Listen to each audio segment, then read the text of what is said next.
आज हमारा क्या है टॉपिक, ब्लड वेसल्स। चलो, ब्लड वेसल्स है हमारे पास में कितने टाइप की, 3 टाइप की। कौन कौन सी? आर्टरीज,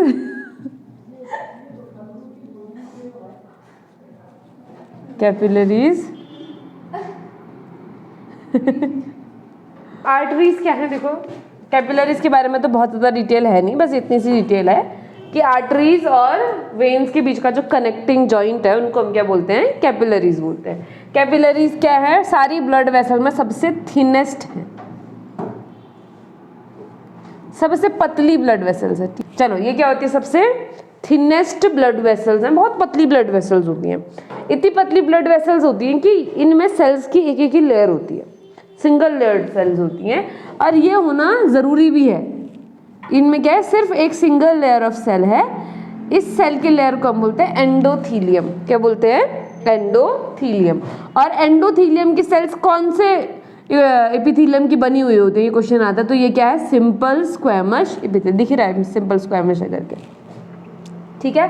सिंपल स्क्वैमस एपिथेलियम की बनी हुई एंडोथीलियम की वॉल्स होती है, इसके बाहर बाकी वॉल्स होती नहीं है, बहुत ही पतली होती है। अब इसके होने से फायदा क्या है? मटेरियल का एक्सचेंज हो सकेगा आसानी से। अगर ये वेसल बहुत मोटी होती तो फिर मटेरियल का एक्सचेंज नहीं हो पाता ना, इतने सारे दीवारों को क्रॉस करके थोड़ी ना मटेरियल आ और जा पाएगा। इसीलिए ये वेसल्स क्या है? बहुत ही पतली हैं ताकि एक्सचेंज हो सके मटेरियल्स का, ठीक है। आर्टरीज और वेन के बीच में होती है, मतलब आर्टरीज ब्रेक करती हैं ब्रांचेज में, उनको हम कैपिलरीज बोलते हैं। फिर कैपिलरीज इकट्ठा होकर के क्या बन जाती हैं? वेन्स बन जाती हैं। अब आते हैं आर्टरीज और वेन्स के बारे में। उससे पहले हम पढ़ लेते हैं हमारी जो ब्लड वेसल्स हैं उसकी 3 लेयर हैं। ब्लड वेसल्स की कितनी लेयर है? 3 लेयर है। ये हो गई एक लेयर, फिर ये आ गई दूसरी लेयर, और सबसे अंदर कौन सी लेयर? तीसरी लेयर। ये अंदर है ल्यूमेन। ल्यूमेन का मतलब है वो होल जिससे ब्लड आया जाएगा। जैसे पाइप होता है ना, पाइप के अंदर जो गैप होता है जहाँ से पानी जाता है, उसको हम क्या बोलते हैं? ल्यूमेन बोलते हैं। ये क्या हो गया? External surface. ये क्या हो गया? सॉरी, ये क्या हो गया? इंटरनल सरफेस, ठीक है। अब ये जो सबसे बाहर के जो ये लेयर है, इस लेयर में हमारी प्रेजेंट होती हैं ढेर सारे फाइबर्स। इस लेयर का, इनको ट्यूनिक लेयर्स बोलते हैं। ब्लड वेसल्स के जो लेयर्स होंगे ना, उनको ट्यूनिक लेयर्स बोलते हैं। तो कभी कभी बोलते हैं, जब हम बोलना चाह रहे होंगे ब्लड वेसल रप्चर हो गई है, तो हम बोलते हैं ट्यूनिक रप्चर हो गया है। तो हमारे पास 3 है, ट्यूनिका एक्सटर्ना, ट्यूनिका इंटरना और ट्यूनिका मीडिया। एक्सटर्ना मतलब एक्सटीरियर लेयर, इंटरना मतलब इनर मोस्ट लेयर, और जो मीडिया मतलब होगी मिडिल लेयर। अब ये जो एक्सटर्ना है, इसके पास बहुत सारे फाइबर होते हैं, इलास्टिन फाइबर, कोलेजन फाइबर, और यहाँ पर प्रेजेंट होती हैं लॉन्गिट्यूडनल मसल्स। लॉन्गिट्यूडनल मसल्स है लॉन्गिट्यूडनल, नॉन स्ट्राइटेड और इनवॉलेंट्री मसल्स है, ठीक है। ब्लड वेसल्स की मसल्स को हम कंट्रोल नहीं कर सकते, वरना सोचो अभी कर रहे होते हैं हम अपनी मर्जी से, नहीं कर सकते हम, ठीक है। जो अपनी वो ब्लड वेसल्स को ऐसा फुला करके दिखाते हैं ना, वो इसीलिए क्योंकि हम हार्ट में से वो ब्लड के पंप को रोक दे रहे हैं, तो वहाँ पर ब्लड इकट्ठा हो जा रहा है, वापस ब्लड नहीं आ रहा है, इसलिए वो फूल जा रही है मसल्स, ठीक है। इसलिए यहाँ पर पकड़ते हैं ताकि खून ना जाए आगे को, तो यहाँ खून भरेगा। क्योंकि सरफेस पे कौन सी ब्लड वेसल्स है? वेन सरफेस में प्रेजेंट है, आर्टरीज तो अंदर है। अगर मैं दबाऊंगी तो वेन से तो दबाएंगे, आर्टरी तो दबेगी नहीं, तो ब्लड आएगा तो सही लेकिन वापस नहीं जाएगा, तो यहाँ भर जाएगा, जिससे वो वेन्स मोटी मोटी दिखाई देती हैं, ठीक है। तो यहाँ पर ये इसमें क्या कौन सी मसल्स होती हैं? लॉन्गिट्यूडनल मसल्स होती हैं। जो हमारा ट्यूनिका मीडिया है, इसमें भी मसल्स, सबसे ज़्यादा मसल्स होती हैं और इलास्टिन फाइबर्स प्रेजेंट होते हैं, लेकिन इनमें जो मसल्स होती हैं वो सर्कुलर मसल्स होती हैं। कैसी मसल्स होती हैं? सर्कुलर मसल्स होती हैं। और लास्ट हमारा ट्यूनिका इंटरना, ये बना होता है सिंपल स्क्वैमस एपिथेलियम का, और इसको हम क्या भी बोलते हैं? एंडोथीलियम भी बोलते हैं। क्या भी बोलते हैं? एंडोथीलियम भी बोलते हैं। तो ये हैं ब्लड वेसल्स की 3 लेयर्स, ठीक है। अब जब हम आर्टरीज में देखते हैं ना, तो आर्टरीज में क्योंकि प्रेशर बहुत ज़्यादा होता है ब्लड का, तो यानी कि ये जो मसल्स की लेयर है, खास करके ट्यूनिका मीडिया वाली लेयर, ये मोटी होगी ताकि उतने प्रेशर को हैंडल कर सके, कैप उठा दे, ताकि उतने प्रेशर को क्या कर सके? हैंडल कर सके। ब्लड जो आ रहा है फ्लो से, उसकी वजह से वो टूटे नहीं, ब्लड वेसल रप्चर ना हो जाए। इसलिए इनमें क्या होता है? थीका एक्सटर्ना तो उतनी चौड़ी नहीं होती है, मतलब उतनी थिक नहीं होती है, ठीक है, एक्सटर्नल नॉर्मली रहती है, लेकिन जो थीका मीडिया होती है वो बहुत मोटी होती है। अब अगर थीका मीडिया मोटी हो जाएगी तो अंदर का ल्यूमेन क्या हो जाएगा, छोटा हो जाएगा। इसलिए आर्टरीज का ल्यूमेन छोटा होता है, क्योंकि ये वाली लेयर मोटी हो गई। ऐसा समझो ना, दो पाइप हैं, बाहर से दिखने में दोनों का डायमीटर बराबर है। कौन से वाले में, वेन में, हाँ वेन में ये पतला होता है। हाँ, इन दोनों का कंपैरिजन करना नहीं हमने इसमें इसका और उसमें इसका कंपैरिजन करना, खाली मीडिया का कंपैरिजन करना, ठीक है। तो जो ये हाँ मैं क्या कहती थी, मान लो दो पाइप हमारे पास में, दोनों बराबर डायमीटर के, लेकिन एक की दीवार मोटी और एक की दीवार पतली है, तो obviously जिसकी दीवार मोटी होगी उसके अंदर का गैप क्या होगा, कम होगा, और जिसकी दीवार पतली होगी उसमें अंदर का गैप क्या होगा, ज्यादा होगा, है ना। तो जो ये वेन्स होती हैं, वेन्स में क्या होता है, वेन्स में क्योंकि ब्लड उतने प्रेशर से आ ही नहीं रहा है, ब्लड इतने प्रेशर से नहीं आ रहा, तो हमें मसल्स की बहुत ज़्यादा ज़रूरत नहीं है उसको कंट्रोल करने के लिए। तो यहाँ पर जो दोनों की दोनों लेयर हैं, एक्सटर्नल और इंटरनल, मसल्स तो दोनों में है, लेकिन ये लेयर ज़रूरत से ज़्यादा मोटी नहीं है। ज़रूरत से ज़्यादा मोटी नहीं होगी तो क्या होगा, जो अंदर का ल्यूमेन होगा वो साइज में क्या होगा, थोड़ा सा बड़ा होगा। ल्यूमेन क्या होगा, साइज में थोड़ा सा लार्ज होगा। एक ये भी कारण है कि यहाँ पर ब्लड का प्रेशर कम होता है, क्योंकि pressure is equal to force upon area, physics. Area जितना ज़्यादा प्रेशर उतना कम, ठीक है। अगर एक पाइप से हम पानी भेज रहे हैं, क्योंकि आना तो 5 लीटर है, जाना भी 5 लीटर है, तो यानी कि ब्लड तो दोनों में बराबर आएगा। एक जगह ल्यूमेन पतला है तो ब्लड स्पीड से आएगा, फास्ट आएगा, प्रेशर ज़्यादा होगा, और एक जगह अगर ब्लड चौड़ी जगह में आएगा तो प्रेशर कम हो जाएगा कंपैरेटिवली। फिजिक्स भी लगानी पड़ती है कभी कभी बायोलॉजी के बीच में, ठीक है। तो यहाँ पर भाई ये क्या है, हमारी वेन्स है और वो है आर्टरी। अगर कंपैरिजन करना होगा तो हम बोलेंगे वेन्स की जो वॉल होती है वो पतली होती है, आर्टरीज की वॉल क्या होती है, थिक होती है। अगर ज़्यादा अच्छे से बोले तो वेन्स में ट्यूनिका मीडिया पतली होती है, आर्टरीज में ट्यूनिका मीडिया मोटी होती है, यानी कि सर्कुलर मसल्स ज़्यादा होती है, ठीक है। पहली बात तो ये हो गई। दूसरी बात, वेन्स में ल्यूमेन बड़ा होता है, आर्टरीज में ल्यूमेन छोटा होता है। Obviously it is so visible, ठीक है। अगर विजिबल ना भी बनाओ तो भी आर्टरीज में बहुत छोटा होता है और वेन्स में ल्यूमेन क्या होता है, बड़ा होता है। अगला, आर्टरीज में आने वाला जो ब्लड है वो हमेशा ज़्यादा प्रेशर और ज़्यादा स्पीड में रहेगा, ठीक है। और वेन्स में आने वाला जो ब्लड है वो हमेशा कम प्रेशर और कम स्पीड में रहेगा। दो तो याद रहेंगे, फिजिक्स बर्नौलीज प्रिंसिपल। आ गया तुम्हारा बर्नौली? हाँ, वो भी काम कर रहे हैं यहाँ पर। पेपर में भी आया होगा। हाँ, फिजिक्स वो आता ही है। एक दो बच्चों को भी नहीं पढ़ के आए थे, हमने कहा पढ़ के क्या है वो, अगर पढ़ना नहीं पढ़ा कुछ नहीं पढ़ा। चलो यार देखो ये हो गया। अगला, अब एक स्टेटमेंट है उसको ध्यान से सुनना। Arteries carry oxygenated blood, arteries carry oxygenated blood, यहाँ पर आएगा एक्सेप्ट पल्मोनरी आर्टरी।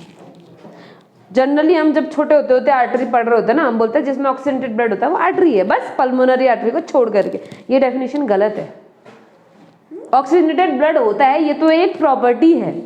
आर्टरी हम किस वेसल को बोलेंगे, ऐसी वेसल जो हार्ट की तरफ, हार्ट से दूर लेकर के जाएगी ब्लड को। यहाँ पर मान लो दिल है हमारा, दिल है तुम्हारा, ये दिल है हमारा, तो दिल से दूर जो भी वेसल खून लेकर के जाएगी उसको हम क्या बोलेंगे, आर्टरी बोलेंगे, चाहे उसमें ऑक्सीजनेटेड हो चाहे डीऑक्सीजनेटेड हो। ये तो बाय डिफॉल्ट आर्टरीज में ऑक्सीजनेटेड ब्लड होता है, क्योंकि हार्ट से दूर यानी कि बॉडी को ऑक्सीजनेटेड ब्लड ही चाहिए, सिर्फ किसको छोड़ करके, पल्मोनरी आर्टरी।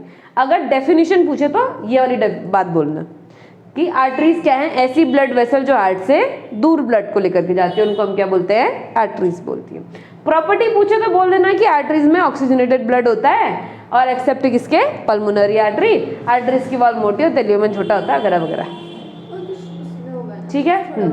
यहाँ पर बिल्कुल उल्टा, वेन्स हार्ट की तरफ को ब्लड लेकर के आती है। वेन्स क्या होती है, ऐसी ब्लड वेसल जो हार्ट की तरफ ब्लड को लेके आएंगे, उनको हम क्या बोलेंगे, वेन्स, ठीक है। वेन्स में हमेशा कौन सा ब्लड होता है, डीऑक्सीजनेटेड ब्लड होता है, एक्सेप्ट पल्मोनरी वेन जिसमें ऑक्सीजनेटेड ब्लड होता है। ल्यूमेन बड़ा होता है और वो जो होता है थीका मीडिया पतला होता है, ठीक है। अच्छा एक बात और, जो हमें ये वेसल्स दिखाई देती हैं कैसे दिखाई देती हैं, हल्का हल्का ब्लू ब्लू दिखाई देती है ना। तो जो हमारी वेन्स होती है ना, इनका कलर पिंकिश ब्लू होता है, पिंकिश टू ब्लू कह सकते हैं हम, पिंकिश ब्लू, ठीक है। चलो आर्टरीज का कैसा होता है, red to pink, red to pink थोड़ा दबा दबा सा कलर है ब्लू में थोड़ा पिंक मिला तो क्या ही फर्क पड़ता है, पिंकिश ब्लू ना, पिंकिश रेड, ठीक है। पिंकिश रेड और पिंकिश ब्लू, मतलब हम सिंपली कहते हैं आर्टरीज का कलर रेड होता है, वेन्स का कलर ब्लू होता है। कॉमन डिस्टिंग्विश अगर हम करना चाहें, हम देखेंगे अगर, तो हमको कुछ इस तरीके से दिखा देगा, ठीक है। कैपिलरीज देखो, वरना कैपिलरीज तो यहाँ पूरे में है ना, लेकिन कैपिलरीज कलरलेस होते हैं इसलिए हमको दिखाई नहीं देती, क्योंकि बहुत एक ही सेल की तो लेयर का कलर दे पाएगा, ठीक है। आर्टरीज अंदर होती है ना, दो आर्टरीज होती हैं जो सरफेस में होती है, नाम बता। थी दो, हाँ एक यहाँ पे होती है, एक यहाँ पर होती है और एक यहाँ पर होती है ना, नाम एक का नाम ब्रैकी आर्टरी, यहाँ भी होती है ब्रैकी आर्टरी, और दूसरी रेडियल आर्टरी। चलो अगला आर्टरीज में क्योंकि ब्लड हाई प्रेशर से जा रहा है तो उसको बचाने वाला कोई चाहिए नहीं, तो यहाँ वाल्व्स नहीं होते हैं, वाल्व्स नहीं होते हैं क्योंकि ब्लड का बैक फ्लो नहीं होता है। अगर बैक फ्लो होगा तो रोकने के लिए कोई चाहिए। मान लो लोग चल रहे हैं, अचानक से पीछे की तरफ गिर जाए तो पीछे से कोई ऐसे धक्का देने वाला चाहिए ना कि नहीं गिरो पीछे को। इनमें तो ऐसा है ही नहीं, जाए जा रहे हैं आगे को, जाए जा रहे हैं, प्रेशर से जा रहा है, ब्लड स्पीड से जा रहा है, तो कोई परेशानी नहीं है। लेकिन जो वेन्स है, वेन्स में आते आते ब्लड का स्पीड और प्रेशर क्या हो जाता है, कम, तो ब्लड ऐसे आने लग जाता है। जैसे मान लो ये ब्लड है, नीचे से ब्लड ऊपर को आ रहा है, ठीक है, ब्लड ऊपर को आया, फिर नीचे को जाने की कोशिश करेगा, बैक फ्लो होगा, फिर ऊपर को आएगा, फिर नीचे को जाने की कोशिश करेगा, बैक फ्लो होगा। ऐसे करके तो ब्लड कभी हार्ट तक पहुंच ही नहीं पाएगा। इसीलिए हम क्या करते हैं, यहाँ पर क्या लगा देते हैं, ऐसे करके वाल्व्स लगा देते हैं कि ऊपर तो जा भैया धूमधाम से, मगर नीचे आएगा तो ब्लॉक, ठीक है। कुछ ऐसा ही तो होता है, ऊपर जाती है नीचे बनाएगा भी वॉल्व बंद होती है। हाँ ये होता है, जैसे ये देखो, ये वाल्व, ब्लड नीचे से आएगा तो ये तो ऐसे खुल के चले जाएगा ऊपर को, लेकिन जैसे ब्लड ने ऊपर से कहा मैं नीचे को आने का, आजा बंद, ठीक है। फिर हार्ट ने पंप किया तो ब्लड को धक्का लगा, ब्लड और ऊपर को गया, जैसे ये वाला वाल्व तो बंद है, अब ब्लड को धक्का मिला, नीचे तो ब्लड आ गया होगा ना कोई, उसके नीचे जो था वो यहाँ आ गया होगा, इसको धक्का मिला, ये बोलेगा मैं भी आ रहा हूँ, इसने बोला आजा, फिर बोलेगा आप प्रेशर खत्म हो गया मैं वापस, तो बोला आजा ठीक है। तो ब्लड को जाने तो देगा लेकिन बैक फ्लो होने नहीं देगा। तो हमारे वेन्स में वॉल्व होती हैं और वॉल्व का काम क्या होता है, ब्लड के बैक फ्लो को रोकना। वॉल्व लगानी क्यों जरूरी है, क्योंकि वेन्स में ब्लड का प्रेशर या स्पीड क्या है, बहुत ही कम है, इतनी कम स्पीड है कि ब्लड में क्या होने लग जाता है, बैक फ्लो होने लग जाता है। इसीलिए वहां पर क्या लगाई गई हैं, वॉल्व्स लगाई गई हैं, ताकि ब्लड के बैक फ्लो को हम रोक सके, ठीक है। अब कोई ऐसे ब्लड वेसल दे दिया तुमको, तुम्हें बोला बताओ आर्टरी है, वेन कैपिलरी है, तो कैपिलरी तो पहचान जाओगे, वॉल क्या होनी चाहिए, पतली होनी चाहिए। वेन और आर्टरी दोनों दी होती और बोलते कि बताओ कौन वेन है कौन आर्टरी, तो फिर भी तुम ठीक है, जो ये ट्यूनिक लेयर्स हैं उनको देख के फिर भी कंपेयर कर लेते हैं। अब मान लो एक ब्लड वेसल है बड़ी, एक ब्लड वेसल है छोटी, फिर क्या करोगे, फिर क्या चेक करोगे, वॉल्व्स चेक करोगे, या फिर एक ही ब्लड वेसल दी है, कंपेरिजन के लिए कुछ है ही नहीं, फिर क्या करोगे, फिर वॉल्व्स चेक करोगे, अगर हैं तो वेन, नहीं है तो आर्टरी, सिंपल। जैसे लंग में था नॉच है तो लेफ्ट, नहीं है तो राइट लंग, समझ में आया। तो ये क्या हो गया, हमारे ब्लड वेसल्स के टाइप और फॉर्म्स हो गए, ठीक है। आर्टरीज और कैपिलरीज के लिए कुछ कंपैरिजन है, कंपैरिजन सुन लेना। वैसे ये सारी चीजें हमने पढ़ ली हैं। Arteries carry blood from heart to organ, veins carry blood from organs to heart. Arteries have pure oxygenated blood except pulmonary artery. Veins have impure deoxygenated blood. यहाँ पर खाली impure blood लिखा है, impure मतलब deoxygenated, ठीक है, गंदगी क्या ही है, ठीक है, ऑक्सीजन नहीं है, ऑक्सीजन की कमी हो रही है। दूसरा, हर एक ऑर्गन से गई है तो ऑर्गन में जो वेस्ट बना होगा, जैसे कार्बन डाइऑक्साइड बनी होगी या फिर नाइट्रोजनस वेस्ट बना होगा, उस ब्लड में डाल जाएगा, तो वो सब किस में आएगा, वेन्स में आ जाएगा, ठीक है। अगला, blood flow with high pressure and speed in artery and low flow and low pressure in veins. Arteries are deeply situated in body, मतलब शरीर में अंदर की तरफ को हैं, और वेन्स क्या हैं, सुपरफिशियल हैं, स्किन के नजदीक प्रेजेंट हैं। अगला ल्यूमेन छोटा होता है आर्टरी का, कंस्ट्रिक्टेड मतलब होता है छोटा, और वेन्स का ल्यूमेन क्या होता है, थोड़ा सा बड़ा, यानी कि वाइड होता है। आर्टरीज में वॉल्व्स नहीं होती और वेन्स में वॉल्व्स होती हैं। आर्टरीज में जो कलर होता है, कहाँ गया, आर्टरीज का जो कलर होता है पिंकिश टू ब्राइट रेड होता है, पिंकिश से ब्राइट रेड, एकदम चमकीला लाल, ब्राइट रेड, चट्ट लाल, ठीक है, ब्राइट रेड। और जो वेन्स का होता है डीप रेड टू ब्लूइश, मतलब एकदम गहरा लाल, एकदम लाल नहीं होता, एकदम महरून टाइप का लाल, हाँ डीप रेड, पिंकिश हटा दो, पिंकिश नहीं है, डीप रेड है, ठीक है, डीप रेड टू ब्लू। हाँ पिंक कैसे हो सकते हो तुम ना, तुम डीप रेड हो गए, बना तो कैसा होगा, डीप रेड और ब्लूइश इन कलर होते हैं, ठीक। अगला आर्टरीज में क्या है, ट्यूनिक लेयर थिक होती है as compare to vein. Tunic कौन सी वाली, मीडिया वाली, ठीक। और वेन्स में ट्यूनिक मीडिया लेयर क्या होती है, थिनर होती है एज कम्पेयर टू आर्टरी।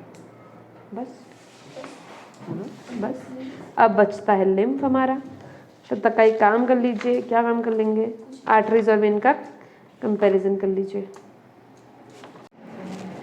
अब हम बात किसकी करते हैं, अब हम बात करते हैं लिम्फ की। लिम्फ क्या है, ब्लड का छोटा मोटा भाई है। ब्लड का छोटा मोटा भाई कैसे समझना, हमारे पास में क्या है, ये ब्लड कैपिलरीज हैं। क्या है, ब्लड में कैपिलरीज हैं।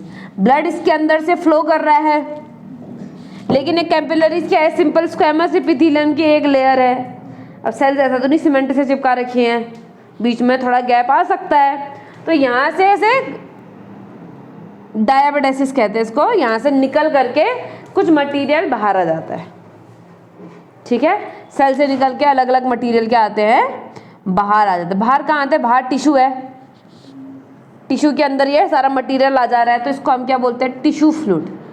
क्या बोलते हैं, टिश्यू फ्लूइड बोल देते हैं। तो होता क्या है कि जो हमारी ब्लड वेसल्स होती हैं, ब्लड वेसल्स से जो सामान होता है, सामान मतलब कि ब्लड वेसल के अंदर का मटेरियल, वो ब्लड वेसल से बाहर निकल के टिश्यू में एंटर कर जाता है। खासकर किन में होता है, सिर्फ कैपिलरीज में, क्योंकि वहीं इतनी पतली वॉल है, बाकी जगह तो मसल वसल्स लगी हुई है, कहाँ जा पाएगा यहाँ से बाहर, है ना, ट्रैप हो जाएगा। लेकिन कैपिलरीज में क्या है, वो गैप्स बन जाते हैं बीच बीच में, जिसकी वजह से यहाँ से जो अंदर से मटीरियल है वो बाहर आ जाता है। अब बाहर आकर के किसको बनाता है, टिश्यू फ्लूइड को बनाता है। अब इसमें मटीरियल क्या क्या होता है सुनना, ब्लड में जो भी चीज़ें बाहर आ सकती हैं वो सब बाहर आएंगी। जैसे ब्लड के अंदर क्या क्या होता है, प्लाज्मा, प्लाज्मा बाहर आ जाएगा। प्लाज्मा बाहर आ जाएगा मतलब वाटर, वाटर के अंदर डिजोल्व बाकी के सारे ions, minerals, nutrients, oxygen, carbon dioxide, सब, ठीक है। क्या बाहर नहीं आएगा, आरबीसी बाहर नहीं आएगी, क्योंकि आरबीसी साइज में क्या होती है, बड़ी होती है, इसलिए आरबीसी बाहर नहीं आएगी। क्या बाहर नहीं आएगा, प्लेटलेट्स बाहर नहीं आएंगे, क्योंकि प्लेटलेट्स ऐसे लंबी लंबी स्पिंडल शेप्ड होती है, बाहर नहीं आती है। लेकिन क्या बाहर आ जाएगा, डब्ल्यूबीसी बाहर आ जाएगा। डब्ल्यूबीसी क्यों बाहर आ जाएगा, क्योंकि अमीबॉइड है, पिचुक पिचुक करके आ जाएगा बाहर की तरफ को, ठीक है। तो यहाँ पर प्लाज्मा और डब्ल्यूबीसी ब्लड वेसल से, कैपिलरीज से क्या होते हैं, बाहर आ जाते हैं। बता दे इसको मैंने क्या काम बताया, ये भी करेगा। और इस मटेरियल को हम क्या बोलते हैं, टिश्यू फ्लूइड बोलते हैं।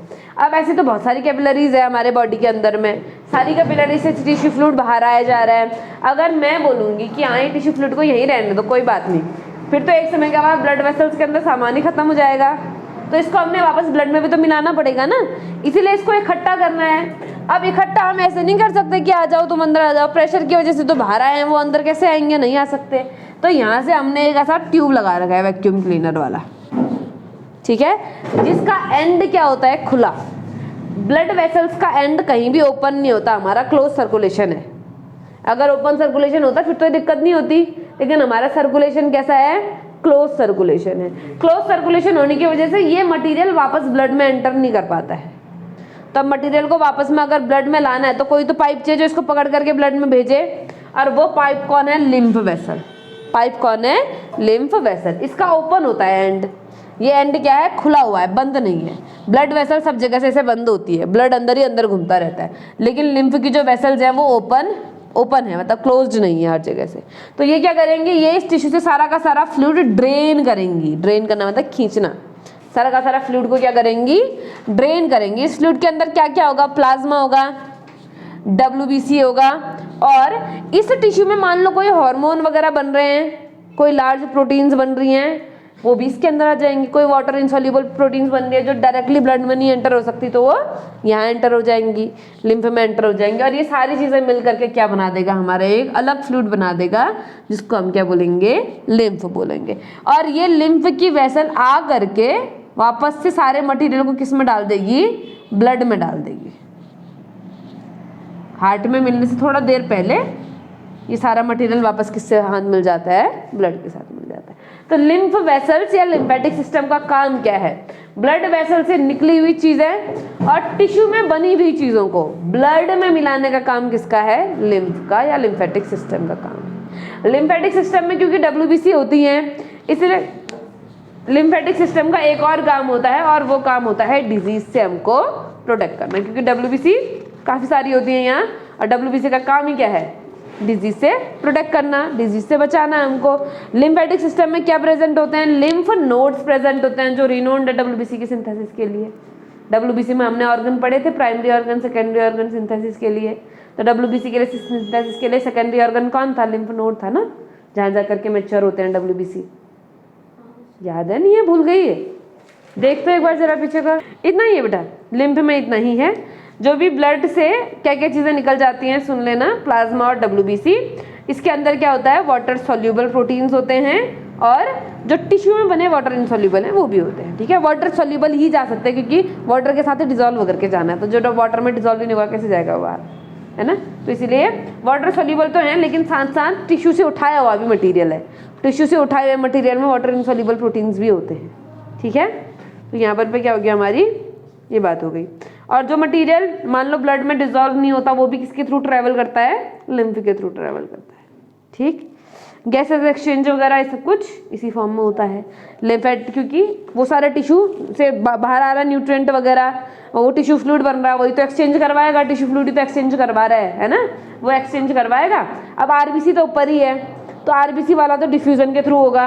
RBC के अलावा प्लाज्मा से जो भी मटेरियल का ट्रांसपोर्ट होता है, एक्सचेंज होता है, वो सीधे लिम्फ में आकर के होगा। मतलब प्लाज्मा से सारा मटेरियल बाहर आ जाएगा और लिम्फ में बदल जाएगा। फिर टिश्यू फ्लूइड से क्या बन जाएगा, लिम्फ। टिश्यू फ्लूइड को ही इकट्ठा करके लिम्फ कहते हैं, और कुछ नहीं है। ठीक है, बस। अच्छा, एक बात याद रखनी है, जो हमारे फैट मॉलिक्यूल्स होते हैं, फैट के मॉलिक्यूल क्या होते हैं, लार्ज होते हैं, और वाटर क्या होता है, इनसॉल्युबल होता है, लिपोसोम बना देता है, काफ़ी बड़ा होता है, और उसको हम ब्लड के थ्रू एब्जॉर्ब नहीं कर सकते, क्योंकि उतना बड़ा पोर होता ही नहीं है ब्लड वेसल्स में कि फैट को एब्जॉर्ब कर सके वो। ठीक है, इसीलिए जहाँ एब्जॉर्प्शन का काम होता है, कहाँ होता है एब्जॉर्प्शन का काम, स्मॉल इंटेस्टाइन में। तो स्मॉल इंटेस्टाइन में लेक्टियल करके ब्लड वेसल्स होती हैं। लेक्टियल ब्लड वेसल क्या, लिम्फ वेसल्स होती हैं, लेक्टियल्स। अगर तुमने अपनी बुक खोली है कभी और इसमें डाइजेशन वाला चैप्टर खोल के देखा हो कभी अगर, तो तुम्हें ये वाली फोटो दिखी होगी यहाँ, ये वाली और कौन सी वाली, दो है वहाँ पे, ये वाली। ठीक है, तो इस वाली में नीचे लेक्टियल्स दिखाए गए हैं, विलाई लेक्टियल्स लिखा भी हुआ है यहाँ पर। देखो ये सेंटर में जो ये मोटी वाली पाइप आ रही है, येलो वाली, विलाई लेक्टियल लिखा है ना। तो ये लेक्टियल क्या करते हैं, फैट को एब्जॉर्ब करने का काम करते हैं, क्योंकि फैट के मॉलिक्यूल्स क्या होते हैं, थोड़े से बड़े होते हैं। अब वो तो डाइजेशन तो हट गया है सिलेबस से, लेकिन इसका मतलब ये तो नहीं ना कि लेक्टियल नहीं पूछ सकता, लेक्टियल तो आ गया ब्लड सर्कुलेशन में, इसलिए उसको याद रखना है। लेक्टियल्स कहाँ प्रेजेंट होते हैं, स्मॉल इंटेस्टाइन की विलाइज में प्रेजेंट होते हैं। स्मॉल इंटेस्टाइन की विलाइज में इनका काम क्या होता है, फूड में से फैट का एब्जॉर्ब, फैट मॉलिक्यूल को एब्जॉर्ब कर करके रखना। ठीक है, इतना ही है लिम्फ के अंदर में।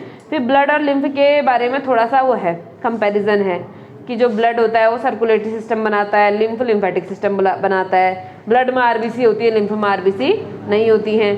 ब्लड में न्यूट्रोफिल्स होती हैं, बेसोफिल, न्यूट्रोफिल, WBC का एक टाइप है न्यूट्रोफिल। ठीक है, लेकिन लिम्फ में ज़्यादा कौन होती है, लिम्फोसाइट्स होती हैं। कौन ज़्यादा होती है उसके कंपेरिजन में, ठीक है। ब्लड में सॉल्यूबल प्रोटीन ज़्यादा होता है, क्योंकि वाटर है तो वाटर में सॉल्यूबल प्रोटीन रह सकता है, इनसॉल्यूबल प्रोटीन कम होगा। और लिम्फ में लेकिन इनसॉल्यूबल मटीरियल रह सकता है, वहाँ पर इनसॉल्यूबल सब्सटेंसेज रह सकते हैं लिम्फ के अंदर में। ठीक, ब्लड में ऑक्सीजन ज़्यादा होता है, न्यूट्रिएंट बहुत ज़्यादा होता है, कार्बन डाइऑक्साइड का अमाउंट क्या होता है, बहुत ही कम नॉर्मल ब्लड में। लेकिन वो सब कुछ चले गया कहाँ, टिश्यू में, टिश्यू से तो न्यूट्रिएंट एब्जॉर्ब कर लिया सेल्स ने, तो यानी कि लिम्फ में न्यूट्रिएंट का अमाउंट क्या हो जाएगा, कम। ऑक्सीजन ले ली सेल्स ने, तो ऑक्सीजन का अमाउंट क्या हो जाएगा, कम। लेकिन सेल्स ने कार्बन डाइऑक्साइड दे दी, मतलब कार्बन डाइऑक्साइड का अमाउंट क्या हो जाएगा, ज़्यादा। ठीक है, ऐसे समझ लो ब्लड से निकला फ्लूइड, उस फ्लूइड से काम का चीज़ गया सेल्स के पास, बचा कुचा चीज़ कहाँ आया, लिम्फ में। ठीक है, तो यहाँ पर ऑक्सीजन और न्यूट्रिएंट का अमाउंट कम होता है, लेकिन कार्बन डाइऑक्साइड का अमाउंट क्या होता है, ज़्यादा। ब्लड कैसा होता है, red in colour because of haemoglobin, लेकिन लिम्फ में तो हीमोग्लोबिन है ही नहीं, तो वो कैसा होगा, कलरलेस। ठीक है, ब्लड में WBC ज़्यादा होती है क्योंकि ज़्यादा टाइप की WBC हैं। लिम्फ में लिम्फोसाइट वाली WBC ज़्यादा है, लेकिन ओवरऑल कम होती है, काउंट कम है, लेकिन लिम्फोसाइट बहुत सारे होते हैं। ठीक है, ब्लड में क्लॉटिंग टाइम क्या होता है, कम।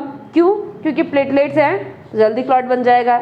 लेकिन लिम्फ में तो प्लेटलेट्स है ही नहीं, तो वहाँ पर क्लॉट बनने में समय ज़्यादा लगेगा, ब्लड वाले प्लेटलेट्स ने आना पड़ेगा क्लॉट बनाने के लिए। ठीक है, इसीलिए लिम्फ में क्लॉटिंग क्या होती है, थोड़ी देर से होती है, तो नहीं है बस। लिम्फ का मेन काम है एक तो मटेरियल का ट्रांसपोर्ट करना जो ब्लड से नहीं जा सकते हैं, पहली बात। दूसरा, ब्लड से निकले हुए फ्लूइड को वापस से ब्लड में मिलाना। तीसरी बात, डिजीज से बचाना, प्रोटेक्शन करना। ये 3 किसके काम हो गए, हमारे लिम्फ के काम हो गए। लिम्फेटिक सिस्टम की जो ब्लड वेसल्स होती है और ब्लड की जो वेसल्स होती है, लिम्फेटिक वेसल्स और ब्लड वेसल में क्या अंतर है। लिम्फेटिक वेसल्स ओपन होती हैं, ब्लड वेसल्स क्लोज होती हैं। ब्लड वेसल में जो सर्कुलेशन होता है वो बाई डायरेक्शनल होता है। बाई डायरेक्शनल का मतलब है हार्ट से ऑर्गन को भी जाएगा और ऑर्गन से हार्ट को भी आएगा। लेकिन लिम्फ में यूनिडायरेक्शनल होता है, टिश्यू से हार्ट को ही आएगा हमेशा, हार्ट से टिश्यू को नहीं जाएगा कभी भी, क्योंकि टिश्यू से इकट्ठा करना है और हार्ट से थोड़ा पहले आकर के मिला देना है ब्लड में, तो इसलिए हमेशा इसी डायरेक्शन में मूव करेगा। कभी भी वापस कोई भी ऐसा लिम्फेटिक वेसल नहीं है जो ब्लड से निकले और बाहर सामान लेकर के जाए, कोई भी ऐसा नहीं है। तो लिम्फेटिक वेसल्स में डायरेक्शन कैसा होता है, unidirectional, organ to blood vessel, या फिर हम बोलेंगे वेन। लेकिन ब्लड वेसल्स में bi direction, organ to heart, heart to organ.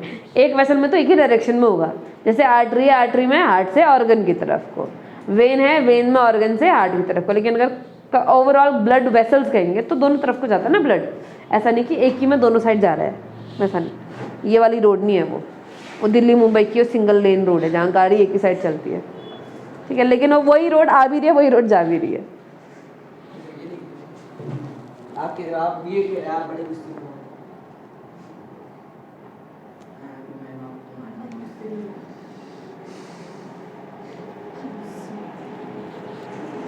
मन तो कर रहा हूँ